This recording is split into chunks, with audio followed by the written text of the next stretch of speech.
Hey kids, what's going on? This is Pulse Ray Vision coming to you live from Cuatro Cinco Studios in my mom's basement where we get all the meatloaf we can eat. And today we have a very special AMA stream coming to you live with the founders of Actuator that's being built not only on top of Hex, but going to be launched on Pulse Chain.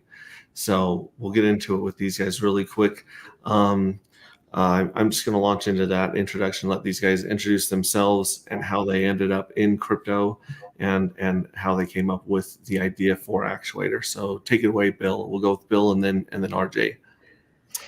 All right. Well, thanks, Pulse Ray, for having us on. We are thrilled to have the chance to talk to you and your audience about what we're doing here. I'll just give a quick thumbnail of my background and a little bit of the inspiration and pass it to RJ for some of the details. My first half of my entire career was in the U.S. Navy in the submarine force. So a lot of technology and a lot of things along those lines. And then the second half of my world was in investment banking and U.S. securities industry. So I got to see how the sausage is made behind the scenes in our financial system. And in 2008, of course, I was there on Wall Street dealing with the great financial crisis and didn't like what I saw. Didn't like what I saw coming out of that in terms of the response of the Federal Reserve and where things were headed. And that began the desire to move to an answer, not part of the problem. And sure enough, by about 2013, I stumbled across this thing called Bitcoin. Like all of us, it was like, well, there's probably nothing here. Until about 4 months later, come back and look at it again and go, no, I'm pretty sure there's something here. And that began my crypto launch, even while I was still in the investment banking world. Continued the development of that from 2013 forward, involved with Ethereum and all the rest of the things that happened. From that point forward, saw the good, the bad, and the ugly, like the DAO hack, if you're familiar with that, from 2016. Went through that, watched it live as it was happening. But that began the period where I was wanting to move out of the investment banking business and into full-time crypto, which I had done by about 2017. I've been full-time ever since. Met RJ around that time and done a lot of different things, crypto mining, portfolio management, and of course now a protocol with RJ. All right, well, Pulse Ray, thanks again for having us on. You got a big family, I heard, so thanks for carving out the time for us. So I have a pretty different path from my co-founder here, Bill. I've been writing software for about 10 years now, and that was primarily in the TradFi world. I was writing enterprise software and focusing on client research tools and analytic tools for TradFi products. And then I was introduced to crypto here through my co-founder Bill, and I rejected him at first. I thought he was a heretic. I went back to TradFi, and then I came crawling back to Bill. I think a big turning point for me, I actually went through, there are a couple of turning points. One of them was that I went through a book on how to build smart contracts in Solidity in 2020. And I think that was where I finally I got it. I had that a big click there. And so I came in kind of from the technology perspective. And it's funny in TradFi, trying to win over my coworkers was pretty futile. When something's 1,000 times better than the existing solution, people's brains melt and they just can't get it. It seems, I was guilty of that, but eventually you start to see it. So eventually I just if I wasn't working in TradFi, I was doing crypto stuff. I just couldn't get enough of it. And then eventually I went full time, and I've been working with my co-founder here, Bill, for a few years now. And we've been building software focusing on the Pulse chain ecosystem for our personal use. And then obviously as of late, we're going public with the tools that we've been building. And so that's my background. As far as, how we conceived of Actuator, a lot of it came, once we acquired, a sufficient number of HSIs and hex stakes, and it just became apparent that, there's certain circumstances where we would positively benefit from a liquidity solution that was reliable, but we didn't really have one, and so it was really out of a personal need to solve that problem. So if we have that problem, we expect many other people have that problem, and that's what we've been working on for close to a year now. Wow, that's credible, and I think we're going to see a lot more people from TradFi come over to crypto as they see the light, right? I mean, Right. you got, like you said, it's so much better that the brain repels it in a way. It's almost like oil and water, where they're like, well, you can't do that. It's like, no, we can, and we are doing that. And so I think that's a fascinating background that both of you guys have going into this, because you guys are not only understanding the systems and the way things work, but also the way things are done in legacy finance right now. And here we are on the bleeding edge of finance and technology, and we have front row seats to the future. And so in one way, it's kind of crazy because there's so much stuff going on. But in another way, I can't think of anywhere I'd rather be than watching history unfold, kind of like the people that were building out the internet in the early days. Like, they were complete lunatics as well. They were crazy, and they had all these ideas, and they could see with the internet for what it was going to become. When a lot of people just saw chat rooms and a bunch of failed e-commerce websites, they saw things like Amazon and Facebook and YouTube and Netflix, and so I think that it takes those people that have that vision of the future to really start shaping and bringing real services to blockchain, and really see what's going to be in the future. What do you guys think about that? Well, I'll offer a thought. I think that's totally true. And I think it goes a little bit further than that even. People are creative. We are creative people. And finance is an area where genius and creativity come together to build economies and to do things that people need. Well, that is supposed to be the case in traditional finance too, and traditional economies. And it still is in different places. But when you have an environment that curtails that creativity or punishes that creativity or overtaxes it or makes things burdensome and onerous, well, that creativity, gets stifled in one area, but it still finds another way to express itself. And I think that's what we're really seeing here in crypto at large, and in the Hex system, the Pulse Chain system, PulseX, and the whole ecosystem that's unfolding. That's what you're seeing. You're seeing, and Richard Hart expressed it brilliantly. I mean, I've been a day one Hexican and a lot of other things from the beginning. He expressed it even before he launched Hex. It was very clear where he was headed, is to provide an avenue in many ways to let this expression, economic expression and energy, develop itself into a full ecosystem that fosters that world.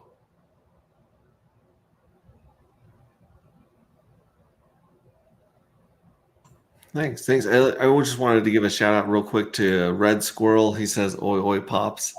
We've got Bojan Tuprek. He says, "Hello, what's up?" And of course, Fast Abdul, "Tell me your secrets." Good to see you guys in here. Thanks for joining us. I'm going to turn this over to RJ. RJ said he's got a pitch deck or a slideshow to kind of give an overview of the project, and then we can get into the weeds or take questions from chat, whatever works. How's that sound? Sounds good. I will start sharing. So yeah, I've got a quick slideshow just to run through, just to give you guys some visuals. So the Actuator protocol, let me just get through the boring stuff really quick. It's on Pulse Chain. We've had 2 security audits, 1 financial. It's immutable, no admin keys. We just open sourced the project today. So the actual smart contracts you can find publicly on GitHub now. So anybody's free to take that and fork it and play with it. And this is the protocol is built on top of the Hex protocol. So very high level. As far as what the protocol enables, so we're making the claim that this protocol is the definitive and ultimate solution to Hex stake liquidity.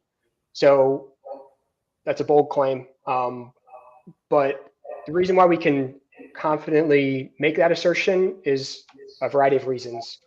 One is that this protocol is going to enable you to have, well, let me take a step back. Let's do a thought exercise. Imagine what would the perfect solution look like to having liquidity on your hex stakes? Like what would you want out of that system that gives you hex liquidity on your hex stakes?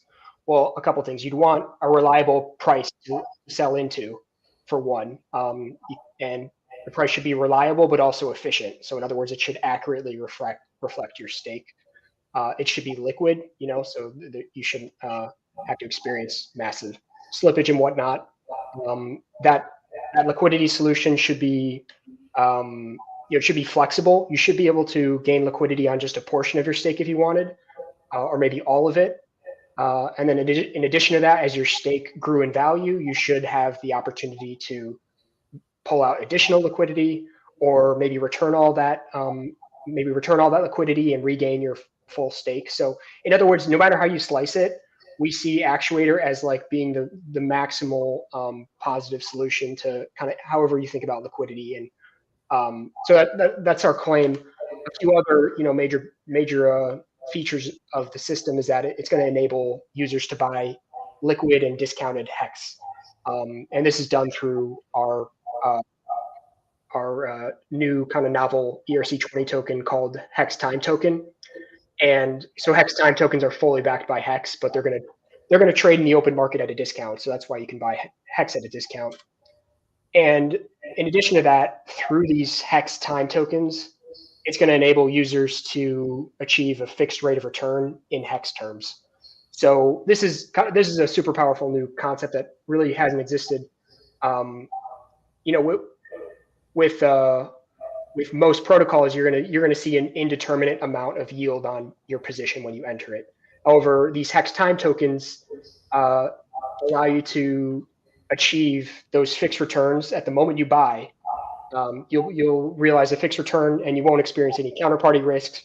So so you're not going to be liquidated. And you don't have to deal with any credit risk. So that's a quick. Those are the kind of the major points of the protocol. I could jump into kind of the mechanics of it in a second, but I'll let Bill, if you want to add anything as far as the benefits to the system. No, this is a really good start. For instance, let's take each one of these by piece by piece. Definitive and ultimate solution to the hex stake liquidity. So as we know right now, if you do a native stake on hex just in your wallet, it's a lot like pouring cement. Like you're not going to be able to move that anywhere or change it until the date that it becomes ready to unstake. And so let's go over really the revolution that took place, or all of the features that came about with the HSI stakes, and then we can roll in from that into how we can make that even more liquid. So do you guys want to tackle the HSI, how HSI and Hedron changed the landscape for Hex first? Yeah, why don't I give an introduction to that? Then, of course, RJ can add a little more to it. Having gone through all that, personally involved in the auctions, did all that stuff, it was great. Still have plenty of those.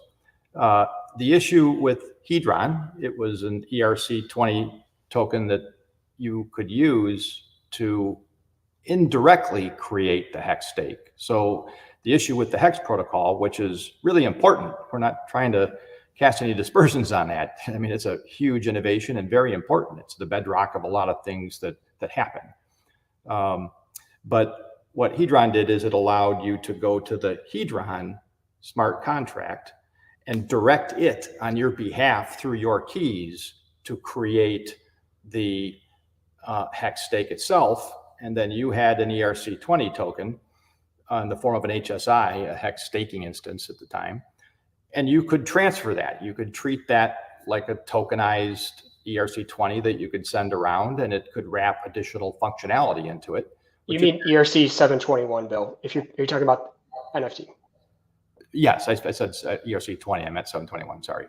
You'd have your own NFT, and you could send that around and transfer it And that opens up a world of other possibilities and innovations that you can use like you would with any financial asset that underlied something. So that's what that did. And our protocol actually uses that same set of contracts since they're well proven. And then it does some additional things beyond that. So RJ, you want to pick up from there? Or?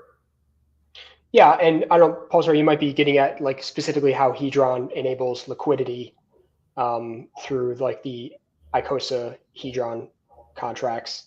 And you know, Bill and I experienced this firsthand, where you know the floor drops out on the ICOSA price, which ultimately was a problem in achieving that reliable liquidity. And then in addition to that, you had to find, it was these HSIs were auctioned off, and you had to find an exact buyer. So a buyer had to be comfortable with all the parameters of your stake. So it effectively, this wasn't necessarily a fully, flexible and liquid solution, kind of like we're proposing here. So we're moving from the NFT auction model to the ERC20 sold on a DEX model, and those ERC20s are going to be backed directly by the stake. It's not just an extra token minted on top of your stake, but it essentially represents ownership in your stake itself. And so whoever owns those tokens gets the hex proceeds on the stake at end stake. So did that help, Pulsar? Yeah, that helps a lot. So basically, like these guys are saying, the HSI were a transferable stake for the first time. So not only could you move them out of, like say, for instance, one of your wallets is compromised, and the hacker gets in there and he sees your liquid hex, but he doesn't really know how to look for stakes. So let's say he drains all that. You could still go back and move those other stakes to another wallet, or like these guys were saying, you can sell those stakes on the market based on whatever they're trading at the time. And then the other thing that the Hedron ecosystem allowed people to do was to use their stakes as collateral to take a loan out on the Hedron ERC20s. So you could take a loan out on your ERC20s, the Hedron, and go sell those on the market, or invest them, or stake them, or do whatever you want with the Hedron.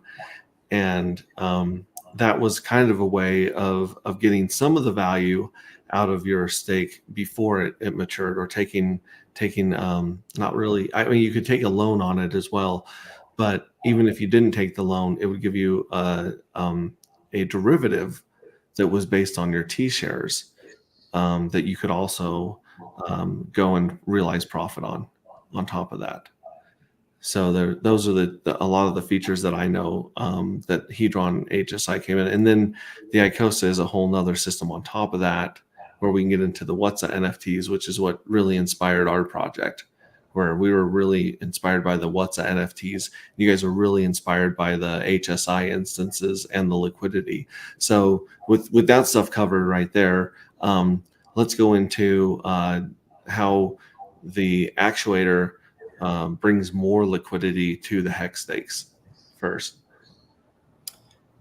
Let me introduce with one point, then I'll pass it to RJ for all those details, because this is such an important thing to see, especially when you're going to say that you're taking what is effectively an NFT, a non-fungible token, and turn it into something that's got broader liquidity than just your NFT like you'd have on OpenSea. Where are you getting the extra liquidity from? How are you making this transition from NFT to liquid fungible tokens? And that bridge is done with hex backing. So an important thing to realize with our hex time tokens, which is the thing you're extracting from your NFT, is that hex time token is backed 1-for-1 with hex at redemption day. And so that's a key difference from, say, Hedron and ICOSA, if you're familiar with that.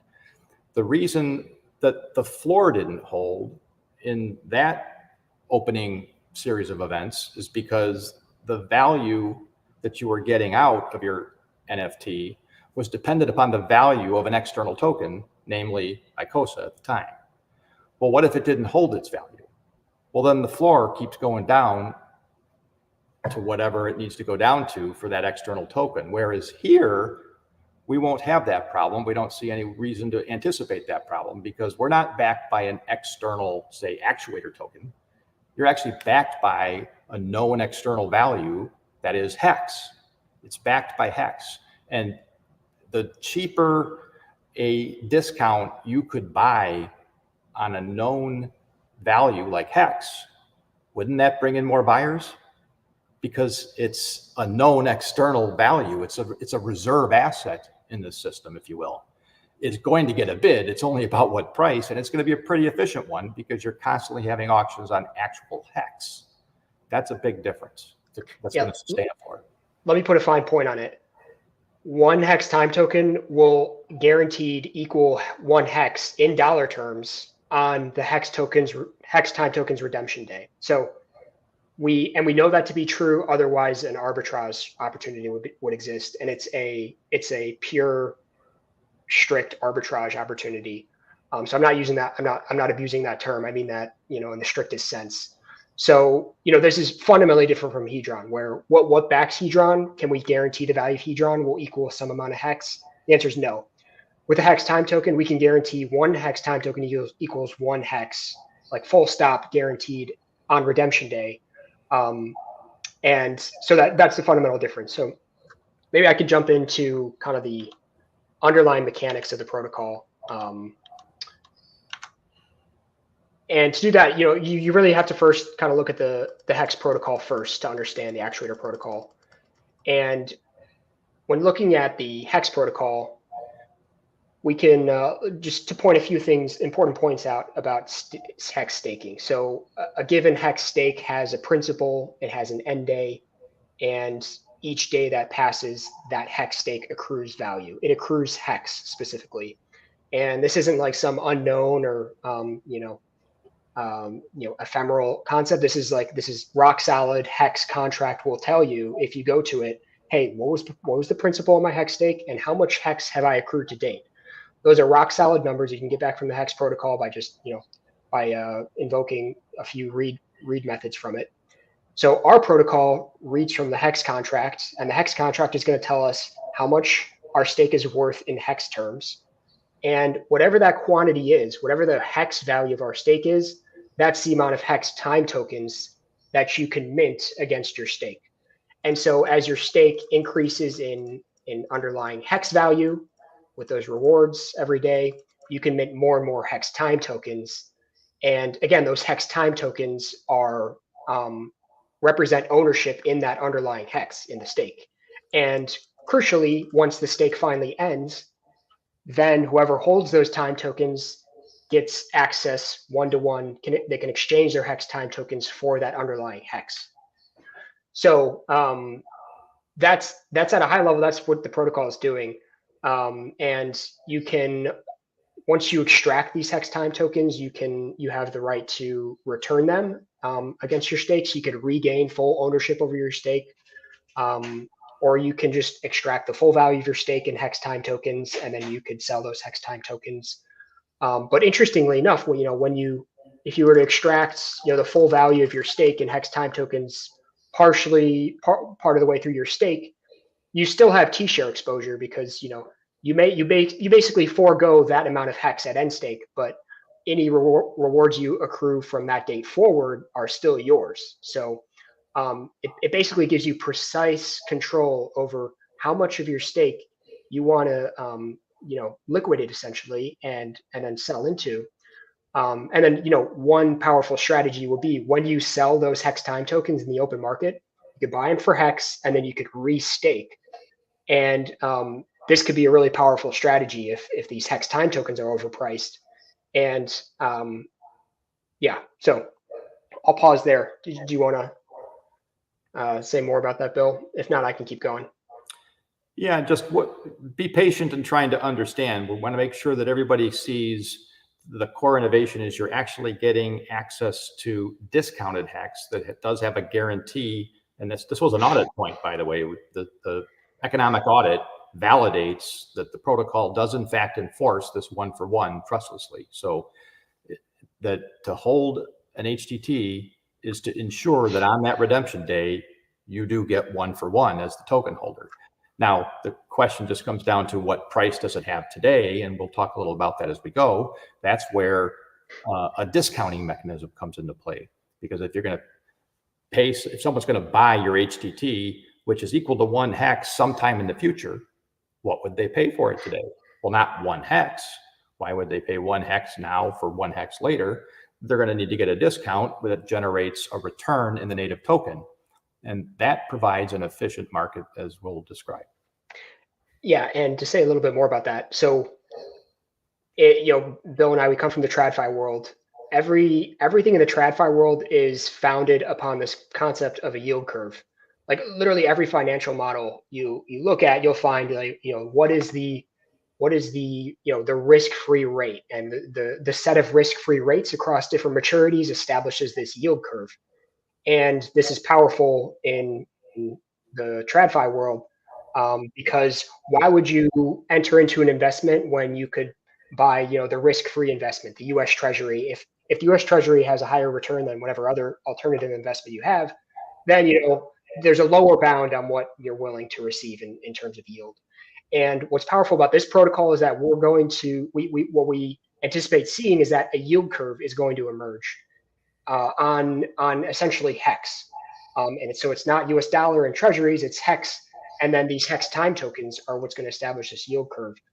And TradFi guys, so it basically the yield curve opens up a whole new set of investors and entrants into the space because of all the new investment strategies you can deploy with a hex yield curve at your disposal. So it's just kind of a side point, but yeah, I just wanted to acknowledge that this is kind of where this is all heading. Is that the hope is that we see diverse new entrants into this space. And as far as we know at the moment, this yield curve isn't possible anywhere else in crypto. This is strictly possible because of the hex protocol, the power of the hex protocol, and its system of distributing the rewards to stakers is what enables all of this. So anyway, I'll keep going kind of more in the details of the contract. So real quick, let me ask a question about that. So the HTTs are priced in hex, not in dollars. Correct. Yes. Yeah. Nothing here has to do with dollars. Nothing we're talking about tonight deals with US dollars. This is dealing with hex as the reserve asset of a new system and building on top of that. So that's how everything is priced. Yeah, our protocol doesn't talk to any oracles. We don't depend on the USD price. That's irrelevant. What we do depend on is the fact that there's 1 hex token backing 1 hex time token. And I mentioned 1 hex, the price of 1 hex equals 1 hex time token, just naturally because there's a 1-to-1 backing. So by definition the dollar price will be the same, but that's the important point is that it's in hex terms, all of this. Cool. And that looks like it's leading right into the next point right here. Yeah. HTT. Yeah. So these hex time tokens. So there's no constraint on the supply of hex time tokens. That's what's powerful, because hex time tokens are backed by stakes. So as long as you create a new stake, you can extract or mint more hex time tokens against your stake. So this is powerful because it establishes 2 sides of the market, because people can freely mint hex time tokens and they can freely buy hex time tokens. So we should see really efficient pricing because we have kind of a 2-sided market here. So these hex time tokens, they're ERC20s, they're backed by hex 1-to-1, and this is a crucial property of our protocol.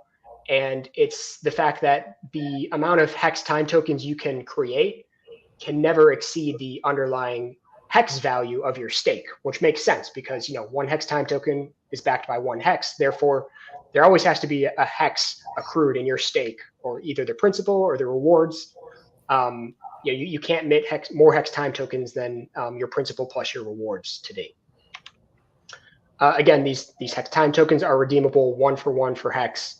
And they're redeemable because the hex stakes backing them, they'll eventually turn into hex proceeds. And those proceeds are what will be used to actually ensure this redemption is 1-to-1. And then, just some specifics about these tokens. They're hex time tokens are fungible if they have the same redemption day. So all hex time tokens that are redeemable on day 3000 are fungible with each other. And so we've converged around just a handful of hex time tokens that we've converged around that we want to kind of incentivize people to use in the system. And it's going to end up being long, as far as the incentives go, HTT 3000, 4000, 5000, and so on. These days ending in 1000 are the hex time tokens that the system is going to kind of incentivize liquidity around.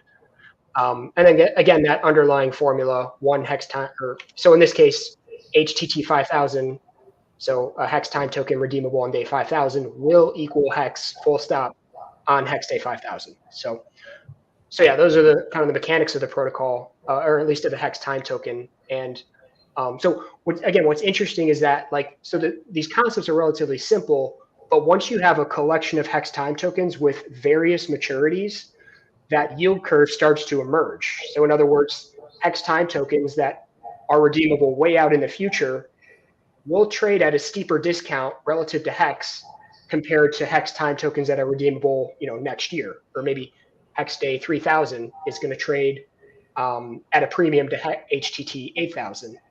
And so depending on those discounts, that's what's going to actually establish this yield curve. And then from there, we expect some really interesting things to happen once that liquid yield curve is in place.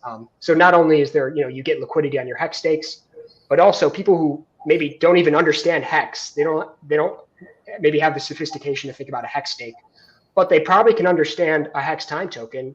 And a hex time token is just going to tell you, hey, if I buy this one token today, I'll get one hex in the future. And yet it's trading at a discount, so I'll buy in. So again, it introduces new entrants into the market that wouldn't participate normally because essentially every hex time token, since it's backed by a stake. So if I buy hex time tokens, I'm going to put more upward pressure for the system to create more stakes, because if hex time tokens get too expensive, somebody's going to have to create a stake, or somebody's going to be incented to create a stake because these hex time tokens may be getting too expensive. So somebody can create a stake, mint hex time tokens, and sell to restore that price. So I'll pause there again. Let me ask a couple questions. And obviously, if you guys are in chat or whatever, put your questions in chat. We'll cover those for sure. You said that anyone can mint the hex time tokens against their hex stake. So if they come in through your protocol and they create that hex stake, they'll be minting HTT tokens at that point, and they'll also have the ability to mint HTT tokens as the principal and interest are added together. So when someone ends a stake in your system, does that burn those HTT tokens as well? So the burning of HTT tokens happens at two different points.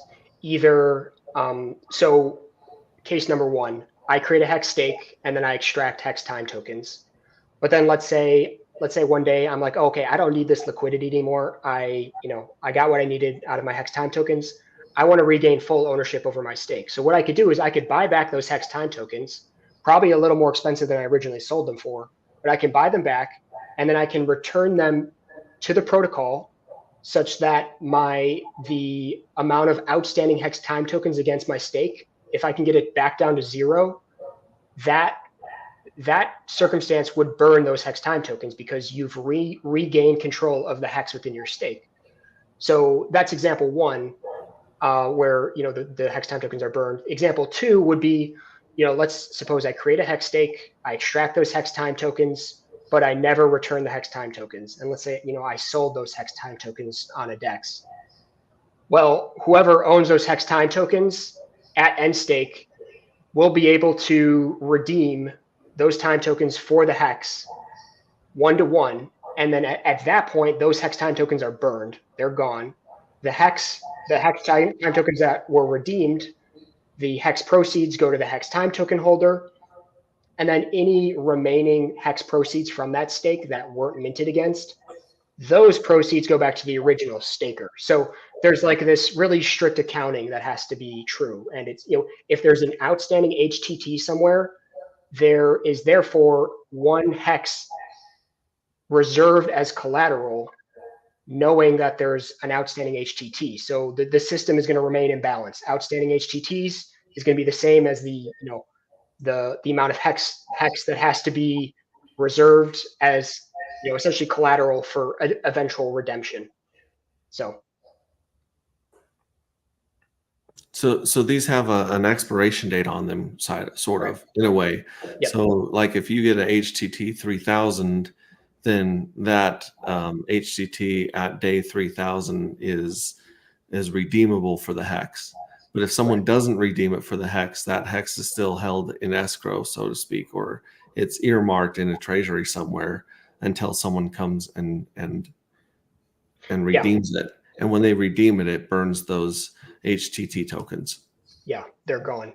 And so an important point there, though, is that it's important to note that the hex time tokens are backed by hex stakes, and hex stakes do experience late penalties after 14 days after end stake.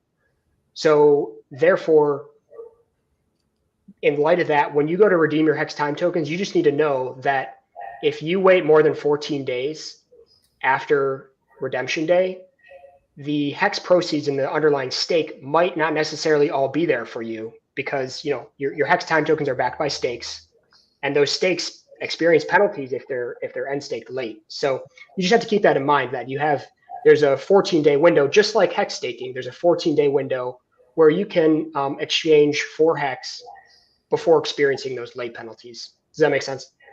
It does, because I'm thinking about the Maximus DAO contract, right? You got the Maximus DAO where they minted, everyone could mint Maximus DAO 1-for-1 with hex when they started that super stake. And each Maximus DAO, like a lot like not quite like the HTT, because HTT can grow as the interest grows, whereas the Maximus DAO, you still have the same number of Maximus DAO tokens as you did originally for the hex tokens. And so you could hang on to a Maximus DAO token after that stake was unwrapped at the end. That stake came to maturity and it was done. You could hang on to the Maximus DAO tokens indefinitely, whereas these ones have a shelf life. They follow the contract, right? So yeah, that's true. So let me just highlight a few differences. So when you buy the Maxi token, you don't actually know how much hex you're going to end up with, right. Eventually. So it's not a fixed return. And in addition to that, the Maxi tokens, I don't know if you've seen, if you look at the price of the Maxi tokens, there's not like an intuitive maybe way to price them, because there's a limited supply and there's like a supply window. And so when you have a supply window and a artificially constrained, not artificially, but when you have a constrained supply, you get wackiness in the pricing and you get inefficient pricing, essentially, or the price of the tokens don't reflect its underlying value. So, our protocol doesn't have that issue because you can mint hex time tokens freely. They're always backed. In addition, it's a fixed return, because when you buy one hex time token, you're guaranteed to get that equivalent amount in hex. So you get a fixed return instead of, that, indeterminate return. Yeah. So, but you're right in that there is a shelf life in that, once redemption day arrives, you're expected to redeem for hex. You don't really have another option. It would be irrational to do anything else other than to redeem them at that point. And one more thing, is that people might be wondering, oh, what about end stakes? Who's going to pay for the gas to end all these stakes that's backing all these hex time tokens? And so the protocol solves that in a very kind of special way. And it's that there is a small, so you mentioned escrow before. There's another type of escrow that we've introduced, and it's the end stake reward escrow. So that essentially rewards that are earned on your hex stake, rewards earned in the last 10% of the life of your hex stake, are actually escrowed, which means you're not allowed to mint hex time tokens against that portion. And instead, those are held in escrow. And if the original staker doesn't end their stake, then those escrow rewards will accrue to whatever community member wants to end their stake. So there's actually, and our expectation is that this is going to fully offset the gas costs associated with end staking. So in other words, if I own a bunch of Hex time tokens, maybe, in theory, maybe you'd be worried about, am I going to have to end a bunch of stakes? Well, possibly. However, if you do, you're very likely to gain a profit on the end staking process because you'll accrue these additional escrow rewards in the event that the original staker doesn't end stake. But with all that being said, we think the incentive, because of that incentive, we think the original staker will be enticed to end their stake on time because they have skin in the game. And so in theory, we would expect by far and away the majority of HTT holders never have to think about end staking or this concept of community end staking, which we do have, but we expect it shouldn't be necessary for most HTT holders to think about. RJ, maybe one thing you could speak to that I'm not sure if I've heard you say yet, but what happens to the HTT, say 3,000, as if it's not exchanged at 3,000, but the stake is ended properly? Yeah. So yes, that's a good question.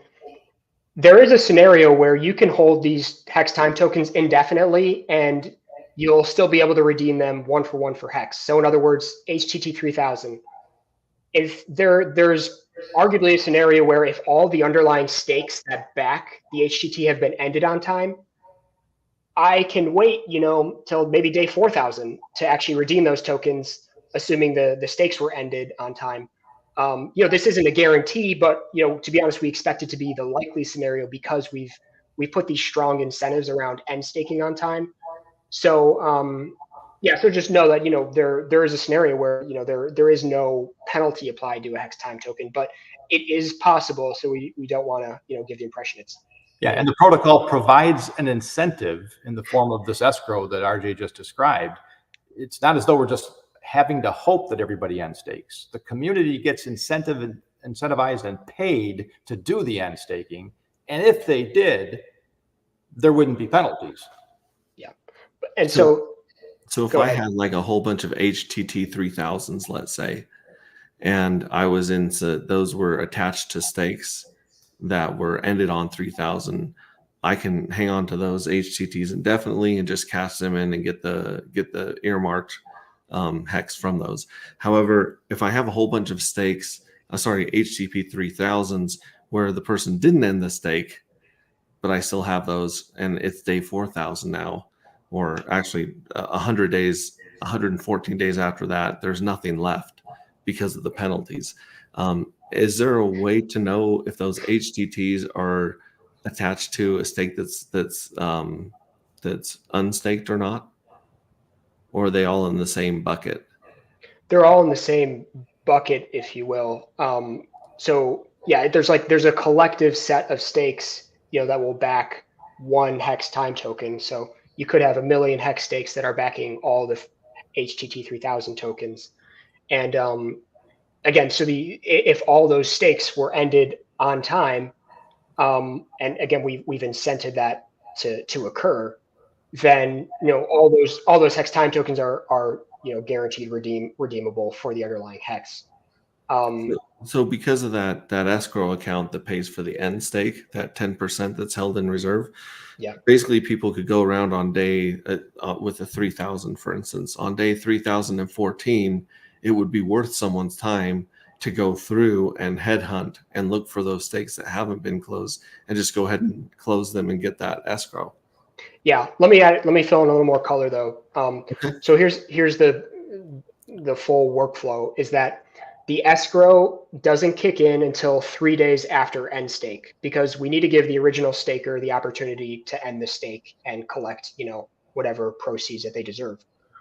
It's only in the event that it's clear the original staker, maybe he lost his keys or whatnot, and this stake has to be ended and the original staker isn't doing it. So 3 days after end stake, then the escrowed rewards, instead of flowing to the original staker, they start flowing to the community end staker, whoever chooses to end the stake.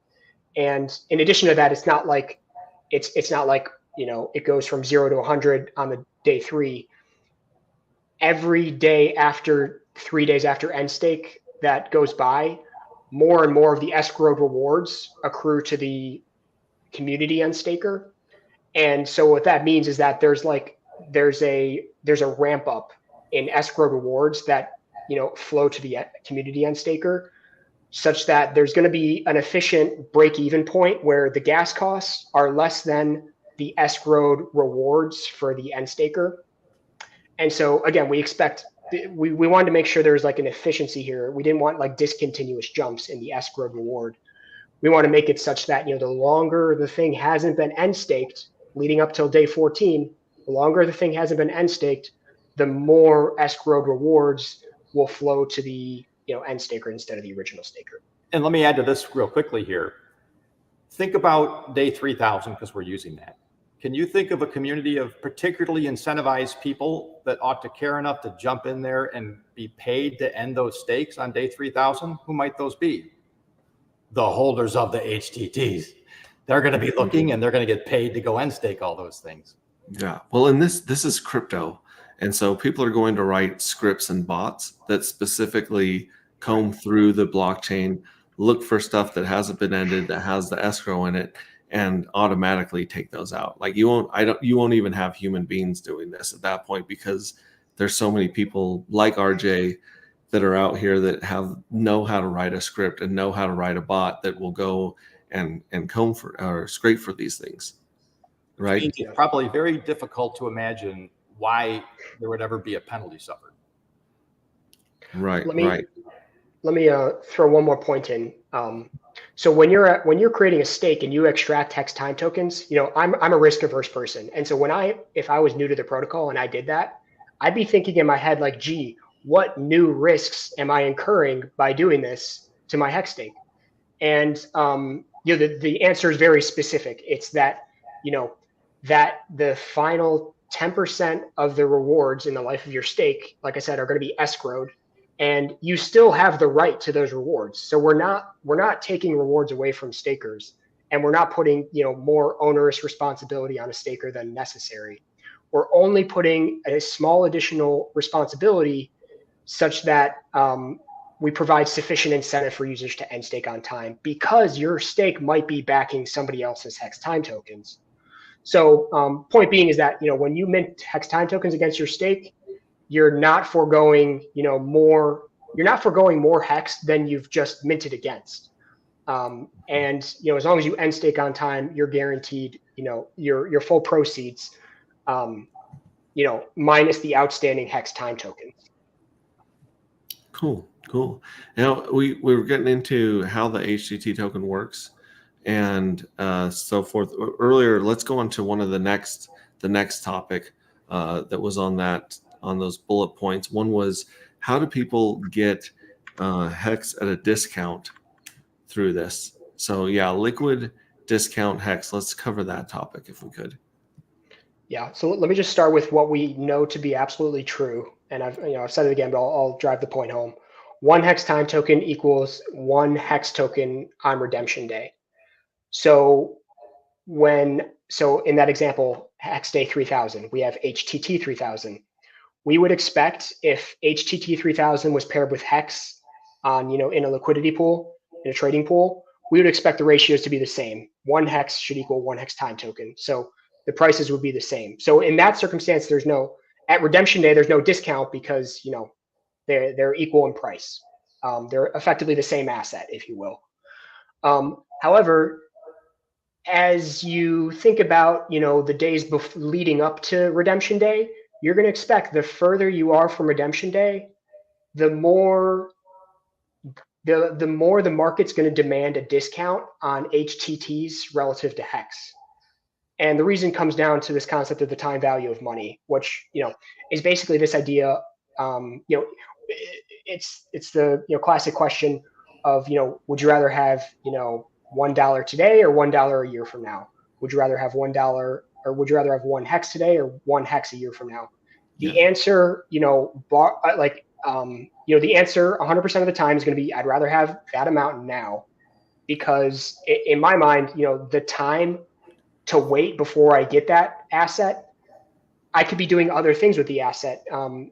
and so I'm losing out on the time value of money. So there's essentially there's a discount there that has to be, that the market's going to demand, and that discount is, the larger the time to redemption, the larger that discount. So, and this is a little bit where reminds me of those commercials on TV, the JG Wentworth commercials. It's like, I have money and I need it now. So there's these people that won settlements or lotteries, you know, and if you win the lottery, like it's like, let's say you win $3 million in the lottery, they'll offer you a check today for $500,000 or something, probably less than that, probably $150,000. Or you can sit back and take that settlement where they pay you $10,000 or $50,000 a year for so many years until it's paid out. Same principle. Same principle, right? I'll give you this other example for those that are familiar with bond markets and fixed income. If you've ever heard of a zero coupon bond, it may be something most people haven't heard of, but you can go to the US Treasury today and buy a $1,000 face zero coupon bond. There's no coupon, there's no interest payment on that bond. And it might be a 5-year bond or a 10-year bond. And the way you make money from it, since there's no coupon, there's no interest payment, why would I buy this thing that has a face value of $1,000? The answer is because you're not paying $1,000. You're going to pay $500. If, let's say, I'm going to make up the number, but if I pay $500 today for a treasury bond that at maturity in say 5 years is going to pay me $1,000, I've made 100% in 5 years. That's my return, is the step up in price.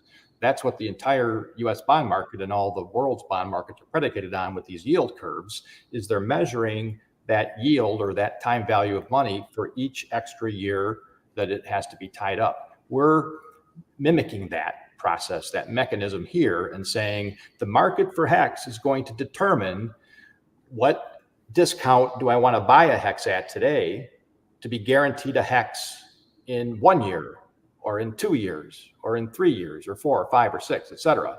And that curve is going to start to take a shape, and it will unleash some fairly advanced strategies and things people can probably do in their portfolios and other things. But just simply being willing to buy one of those for a number of years and have a locked in rate of return in HEX terms will be valuable. Yeah, let me relate it to HEX staking too. So we all experience this. If you make let's say a 3-year HEX stake, you know, that's not, in the grand scheme of things, that's not a super long time. You know, you might have to do some financial planning to make sure, you know, you have the liquidity in the meantime. But a 3-year stake might not be that long. When you make a 15-year stake, we can all experience that pain in our mind. We're like, ooh, I have to forego all these assets for 15 years before I see a return on my investment.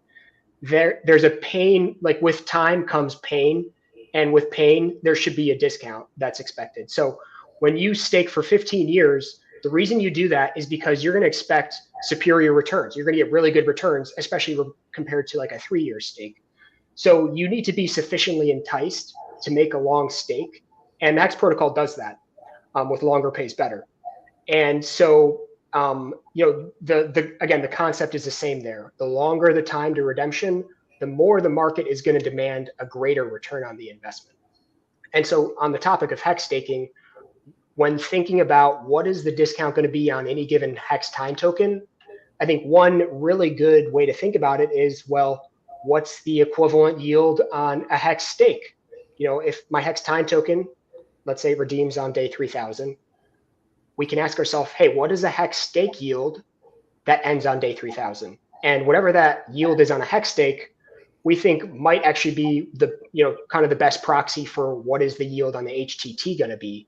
In other words, what discount should these HTTs sell at relative to HEX? So, so we think the yield curve of HTTs, you know, it's essentially going to reveal what is the, you know, what is the yield for HEX across various times, and we think, you know, the HEX staker rate essentially is going to be a big driver of that. Cool. It's worth saying here real quickly that, you know, as deep Hexicans ourselves, we think this is going to promote a lot of HEX staking. This is going to be, we believe it's to be a net good win and benefit for the hex community, or we wouldn't have done it, because we don't want to do anything that's not helpful to hex. But we believe the ability to get a nuanced amount of carefully managed liquidity that you can put in or take out while retaining your functioning hex stake is a big deal. And I mean, you might recall we even had a hex community member here recently. I won't name him on the air here, but pretty high profile, got in some trouble of some sort somewhere and needed an emergency set of funding, and I believe had to deal with potentially an emergency end stake. Well, had this been in place, he would have had an alternative. He could have been more nuanced and drawn some out from this while retaining his hex stake. It would have been an intermediate move. Right. And for instance, even someone like myself, let's say we're 5555, Cuatro Cinco, 15 years, we're dedicated. We love this, we believe in this project and this community very strongly. You're going to take, let's say, for instance, I get a diagnosis from the doctor tomorrow of cancer. And he's like, it's cool that you got these 15-year stakes, but you got like a 6 months or a year to enjoy with your family. At that point, those 15, I'm not going to be around for those 15 years or when that thing matures. So at that point, this offers a solution where I'm not worried about so much the premium going up and down in dollars. I know that I'm going to be able to get an X amount of hex out of that stake at market, and then I can go sell that at market price, right? Right. It just gives you a nuanced approach, and it gives you a potentially restorable approach, right? I mean, if I've had to do some emergency end stakes, I hate it. I want to vomit each time I had to do it. And that's a good thing. You don't want to have to do that. It's never good. But life happens, and if you do need to access something, you have a market-based solution through this to do it, maybe even do it and access it for a season, buy back your HTTs, restore it, unencumber your hex stake altogether, and all the time it was still working for you. Yeah, well, and let's also talk about the 4-year cycle. Well, maybe it's a 5-year cycle now, but you've got this time where all this money flows into crypto, and then all this money flows out of crypto. If you would have taken some of your stakes, especially like 2 and 3 year stakes, when hex was at 50 cents, it would have been well worth the penalty to sell and cash out and take profits at 50-cent hex. Like, I know personally, I wish I would have ended some stakes there and taken some profit there to go into this bear market and DCA at a much, much lower cost. Like, you could have replaced your T shares going from 50 cents to a tenth of a penny, right? And so not only is this good for emergencies, this is also a good opportunity for people to take profits without pulling the trigger and paying that penalty on the stakes and letting someone else who wants to wait longer and hang on to those stakes longer. Well, taking profits is one thing, but also to perhaps diversify into Pulse Chain or PulseX, or being able to apply those funds to other components of the ecosystem where that would make sense. So there's a variety of ways to manage. Yeah, or restake the proceeds. Yeah, which is actually a very profitable, maneuver or strategy depending on the price of hex time tokens. So I just want to put one more fine point on something, and it was that Bill said we hope this, I think anticipate this protocol to dramatically increase the number of stakes, the length of stakes, and the size of stakes. And so in effect, we hope to take a whole bunch of hex off the table and put it back into staking, because we've introduced this new flexible mechanism to give users optionality with their stakes. And I guess it's important to realize, when you see a hex time token, what we should be thinking in the back of our mind is that represents one hex locked away somewhere. And so when you buy hex time tokens, you're incentivizing more hex to be locked away. So we think on net, this is going to be really beneficial for the ecosystem. Cool. Let's go into the next thing, fixed returns in hex. We've covered that, where you can always redeem these for hex. You don't have to worry about the price of hex or the premium if there's no slippage or gaining in these. There's no arbitrage opportunity in hex, right? So we covered that one, and then no counterparty risk. How would you guys go about reducing and eliminating the counterparty risk? Yeah, so from our perspective, there is no concept of counterparty risk, in that when you create a hex stake and then you extract hex time tokens against it, the protocol is going to prevent you from emergency end staking, because your stake now represents somebody kind of essentially partially owns part of your stake out there, and therefore you shouldn't be able to emergency end stake, because somebody else has, you'd then in effect be a counterparty and you'd have to trust some other user in the system. This protocol is designed such that you don't have to trust any user in the system. The protocol is going to enforce that, when you have a hex time token, there will guaranteed be a hex token waiting for you at end stake. And again, this was in our financial audit. This is where we told the auditors to really focus hard, and so we specifically told the auditors, we want it to be provable, or like prove to us that ownership of one hex time token is always redeemable for one hex at redemption day. And so that was what they set out to prove, and they did verify that system property. So from the hex time tokens perspective, there is no counterparty risk. And then from the other side of the market, from the staker's perspective, if I create hex time tokens against my stake, again, my stake, the only portion of my stake that I'm subject to essentially lose out on is the amount of hex time tokens I minted against it, because those hex time tokens represent ownership in the stake. Granted, if you hold on to the hex time tokens, you effectively still own your full stake. But yeah, point being is that you don't incur any counterparty risk at the time of minting hex time tokens. You've just essentially apportioned your hex stake, and that's all. So basically, if I were to mint, I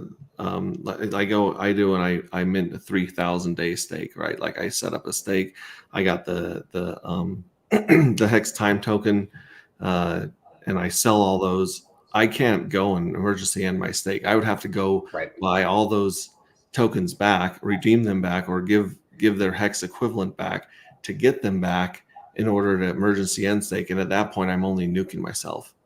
Yeah. So yeah, exactly. You're nuking yourself because you already have your liquidity mechanism that you need. So you actually have two options in that case. If you want, so you could regain full control of that stake, like you said, by returning the hex time tokens. So you could either buy the hex time tokens on the open market, or you can, in theory, you could make a new stake and mint more hex time tokens to gain, and return those new hex time tokens back to the original stake. Might be kind of a contrived example, but there are two paths to acquire hex time tokens. You can create them or buy them. But yeah, so again, we want to preserve full flexibility for stakers here. Once you mint hex time tokens, it's not like your stake is in this limbo state where it always has tokens minted against it. You can return the tokens and regain full control of the stake, and then you can emergency end stake, or you can transfer the stake, or you can apply to the Hedron protocol if you want. So you have full flexibility there. Awesome. And we got Randy Hilarski here in the comments. Good afternoon, gentlemen. Hex. These guys will be on Randy Hilarski's channel on Thursday, correct? And Randy's seen a lot more projects come and go than I have. So he's going to have a completely different angle for these guys and cover a lot more stuff. And as you can tell, this is a very, very deep and well thought out protocol and project here, Actuator. So don't worry, there will be more to get into on Randy's channel. I'm not going to hit the bottom of the barrel, so to speak, with this today. What would be any of the other highlights or features of this project you'd like to cover?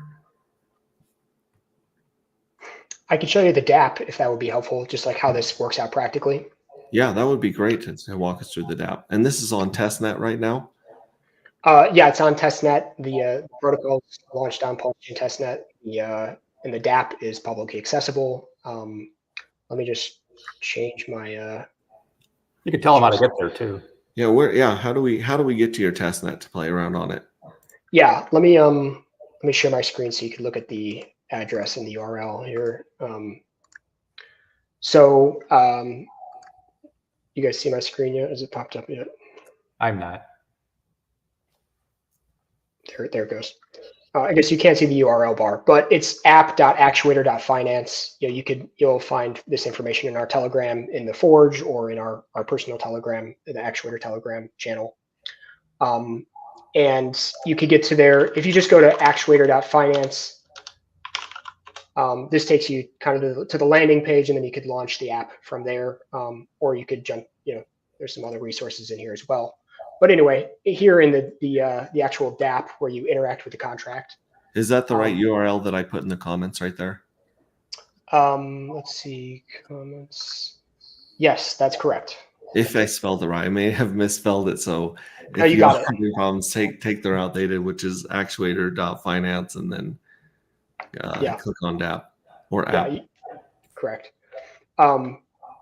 So let's just talk about, very practical. How do you create the stake in the system, and then how do you pull out the hex time tokens? So if you go to the DApp and then you go to the stakes view, the first table here, you're presented with your hex stakes, but these aren't just any hex stakes. These are actuator delegated stakes. So they're under the hood, they're true hex stakes, but they have this additional wrapper of the actuator protocol around it to give you these new features.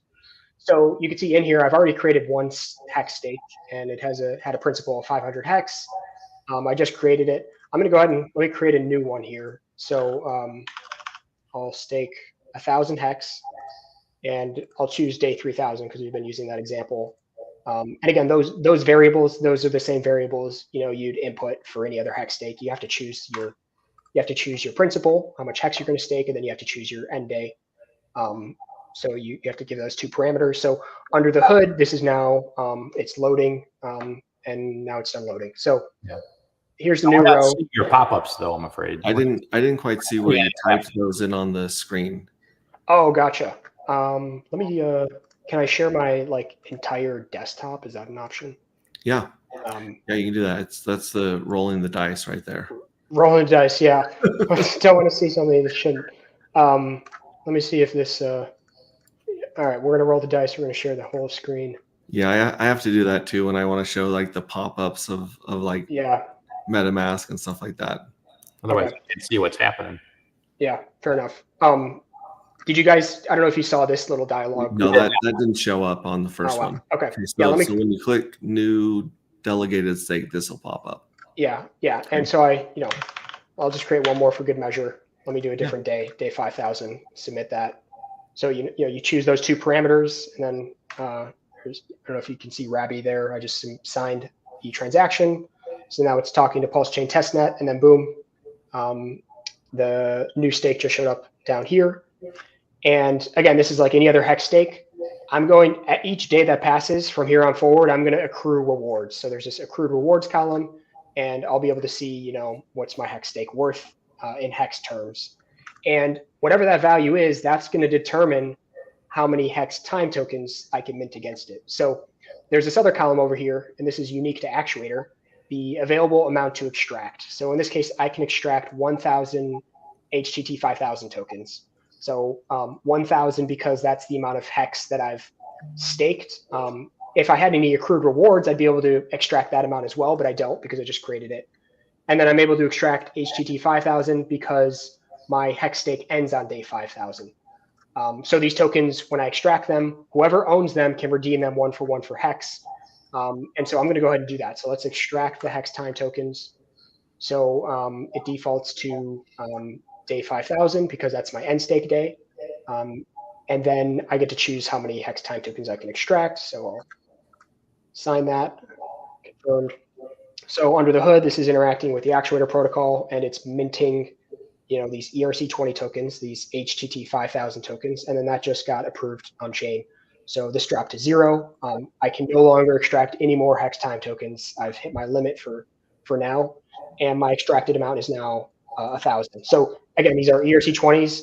If you just go to this generic tokens page, I might have to refresh this, but you could see So I just minted 1,000 HTT 5,000 tokens. However, I'm left with 990 tokens, and that is because this is where the actuator token comes in. So the actuator token is a utility token that we've created, which shares in any profits in the system or any income that's generated by the system. And that income is generated when users go to create Hex time token. There is a 1% fee in place on the Hex time tokens, and all that 1%, all that fee accrues to the actuator token holders. There's more details I could say about that, but anyway, that's why this is slightly lower than the amount that I just extracted. And so again, these are ERC20s, and I can go into, we've set up a front end for PulseX as well in our DApp. So you can interact with a few PulseX pools here. So I can actually sell all these tokens for Hex in the HTT 5000 Hex pool, and I can get back Hex, and I could from there do whatever you need in DeFi, or you could restake your Hex. And you just have to keep in mind that when you sell those HTT 5000 tokens, it's not at the time of on the DEX, it's not going to be one for one. You're not going to get one HTT for one Hex on a DEX because we're not at redemption day yet. Instead, there's going to be some discount that's applied, and you can see this here in the pool. In this particular pool, this is contrived and this is testnet, but maybe this might be a likely scenario on mainnet where there's a lot more Hex time tokens than there are Hex in the pool, and so implying that HTTs, you need more HTTs to require a single Hex. And we've given some tools for people to use to kind of make sense of, okay, what price of a given HTT relative to Hex makes sense, or what should be a reasonable price to sell into. So we've given some tools for users to kind of assess this. One simple tool is just this yield curve, which we've been talking a lot about. Again, you guys might not be as interested, but at least a lot of our TradFi friends are interested in this kind of thing, and it has really important consequences for the system too, because it determines what yield will you experience by buying a Hex time token. I'll pause there, maybe Bill. I don't know if you had anything. Are all of these intervals in 500 days or 250 days, or can you come up with a wacky number like 3333? Yeah. So you have the option so you could mint a Hex time token for any redemption day that you want, assuming you have the necessary stake to back it. So yeah, like you said, I could create HTT 3333. And there's nothing to stop you from doing that. The protocol lets you do that.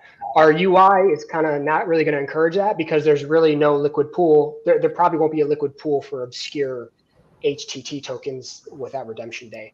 So we want, at the protocol level, you can do whatever you want.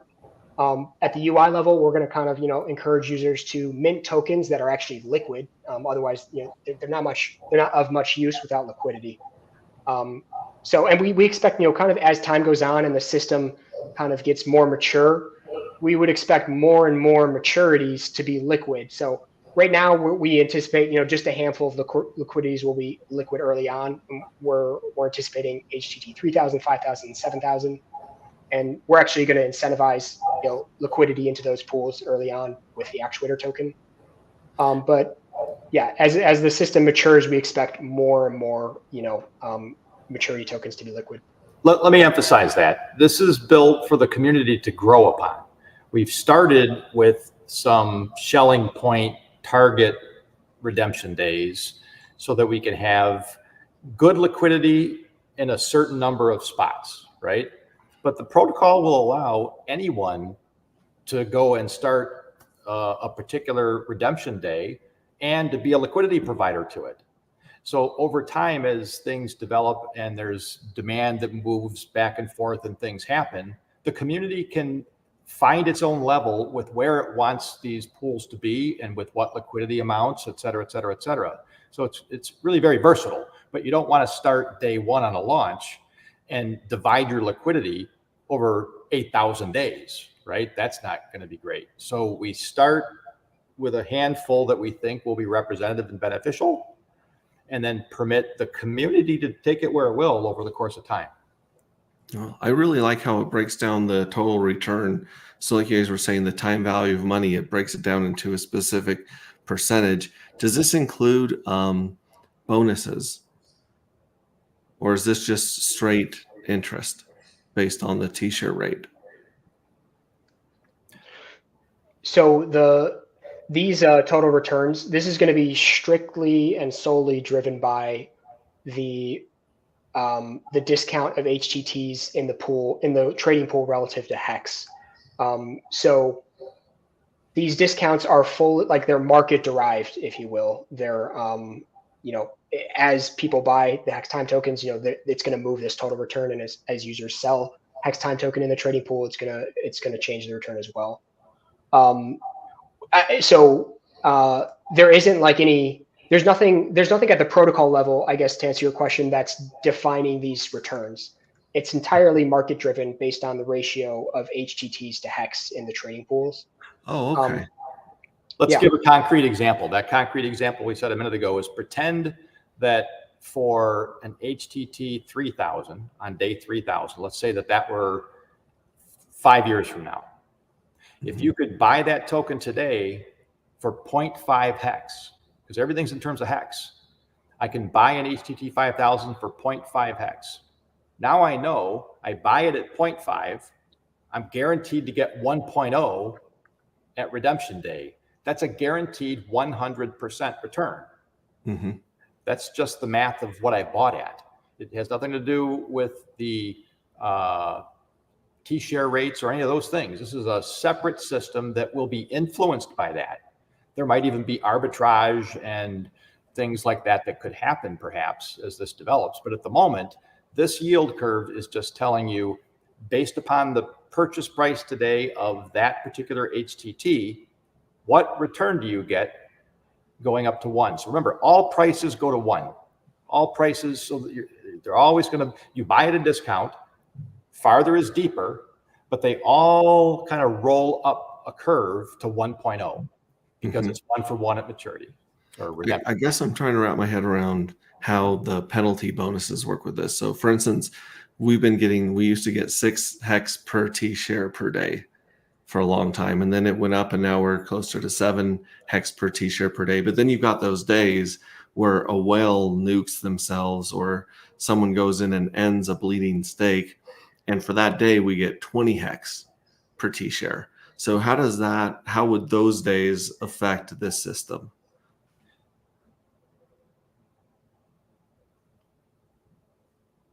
RJ, I'm not hearing you. You're muted. You're muted. There you go. Sorry about that. That's okay. Yeah. So Paul, right back to this chart here.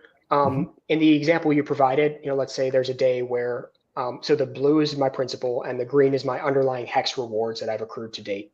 In the example you provided, I would have, a massive green bar that would show up here because I just accrued a ton of rewards thanks to, somebody who blew up their stake. So in that circumstance, my hex rewards will be a lot higher, which means I am now eligible to mint far more hex time tokens against that underlying hex. So, so to answer your question, I guess would be that, when somebody blows up their stake, there's a lot more hex time tokens that could potentially be minted because there's more hex in more pockets. And so, yeah, does that answer the question? It does. It does. So like at the very beginning, when you're walking us through the app, if you can go back to the app for a second, and you minted, you extracted the 1,000 HTT tokens. This is based on today. So if you were to come back to this app 1,000 days from now, then there would be available to extract would continue to grow. Exactly. Yep. Okay, that makes sense. And that's where those bonus, those really big paydays would be showing up, is they'd be showing up under that available to extract column. Right. And also under that accrued rewards, because that's specifically what just went up in your case. Right. Yeah, exactly. Yeah. So this will follow you know, this number here, you'd see that reflected, a large increase in this number. Okay, that makes sense. Yeah, that's where I was like somewhere I'm missing something, but it makes more Yeah, sense now that you mentioned that these things are dynamic and that they change yeah, as the interest is paid into these stakes or yeah, accrued by the stakes. yeah, right. And we're not doing like the protocol. Our protocol might be complicated, but it's not unnecessarily complicated. It's just we think of it more as just a reflection of what's going on in the hex protocol. The hex protocol, a given hex stake is accruing hex. Therefore, as it accrues hex, we should, as time goes on, be able to mint more and more hex time tokens against that hex. So Awesome, yeah. awesome, awesome. And let's shout out to US Vets in Crypto. It says thanks for last night, Pulse Ray. Yeah, I was on the Vets in Crypto Monday podcast with Randy Hilarski. If you guys want to go back and check that out, it's got a lot of really good information on there just about where we're at in the cycles and where they think this market's headed. So check that out. How did you guys find out or come into contact with Marc and the Forge? So Bill and I, we mentioned we were pretty involved in the Hedron launch, and we were following CryptoSloth's analysis of that system pretty closely. And so back in the spring, we privately reached out to CryptoSloth to get some consultations. He was the first one we kind of told of this project to, and we got some really useful feedback from him. So shout out to CryptoSloth, by the way. Yeah, shout out to CryptoSloth. Yeah. And then he's involved in the Forge. I think he's like a approved analyst, and so then he suggested we connect with Marc at the Forge. That's awesome. Yeah, that's great. And so now for those of you that don't know what the Forge is this really cool launch pad and incubation where people with good ideas or founding people like myself can bring their project and get some micro reviews, get some feedback on it. And then also they have their own NFTs. And depending on what the projects offer the community, you guys can actually receive free tokens from some of the projects going through the Forge, depending on how many NFTs you hold, right? Yeah. And as it relates to our project, we're donating, or I guess we're pledging 1% of all Actuator tokens over to the Forge. So that'll go to NFT holders as well as reviewers of our project on the Forge. Awesome. And shout out to John J. UK here in the chat. What's up, buddy? Good to see you. Awesome. Well, and like I said, if there's something that we didn't cover here tonight, or something that, like, if you're on the replay gang, a lot of people listen to this stuff as they're walking around work or driving tomorrow. So if you guys are catching the replay of this and you're like, well, what about this? You're in luck, because on Thursday, these guys are going to be over with Randy Hilarski on his channel and going over some of the same information, 1,000-foot view, but then also, you guys can bring your questions to that AMA as well. If you guys have any questions, now would be the best time to put them in chat before we wrap up.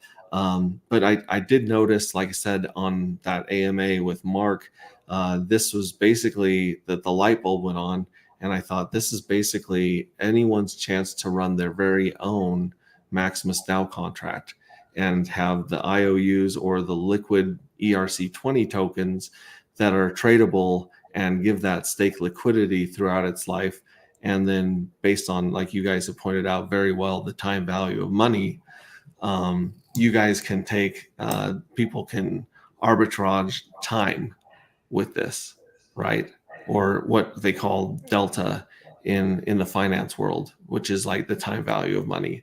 So there's a lot of cool plays and a lot of cool flexibility that this is bringing to the Hex ecosystem, and I'm really, really excited to see where it goes from here. Yeah. I liked your comment about Maxi. I hadn't heard that one before. That was a good one. It's a good one-liner to write down to help explain to people what's going on. There, like we said, there's some key differences, obviously, but that's a good summary.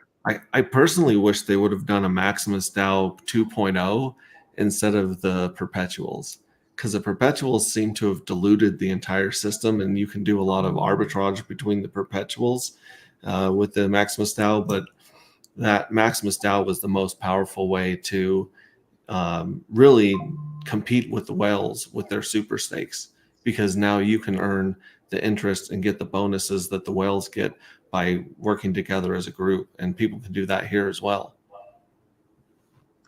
Yeah. Yeah.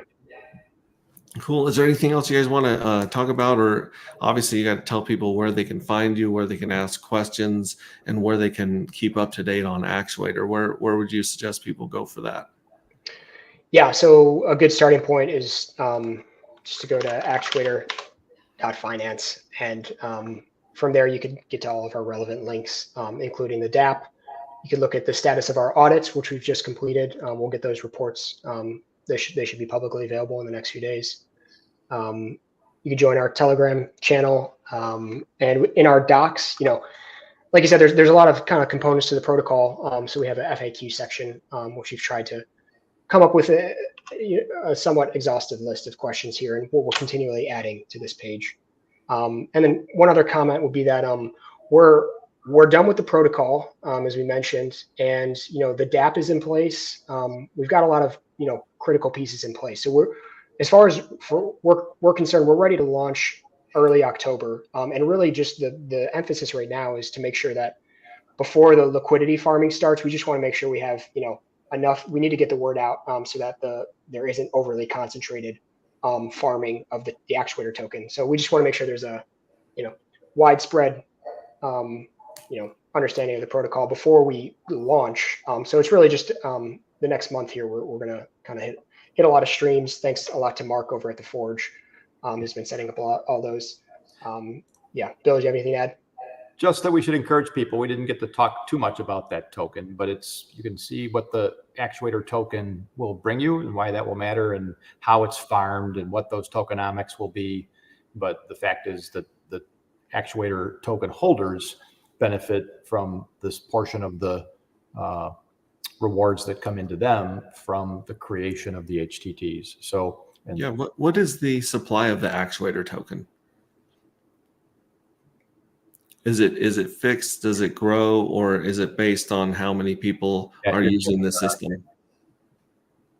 RJ, you got to come off mute. My bad. Got to get good at that. No, you're good. You're practicing good sound hygiene. You're killing it. Nice, thanks. Terminal supply of the Actuator token is 1 billion tokens, and that's distributed over the course of 3 years, primarily to those who are providing liquidity with the HTT tokens. And after 3 years, it's technically deflationary after 3 years, because there is for actuators, they can earn hex time tokens every time they're minted. They get that 1% fee, which we referenced earlier. But it does require you to vault your actuator for 90 days in order to begin collecting those hex time token fees. This isn't really meant to be like an advanced staking mechanism. This is just to prevent, perverse users trying to,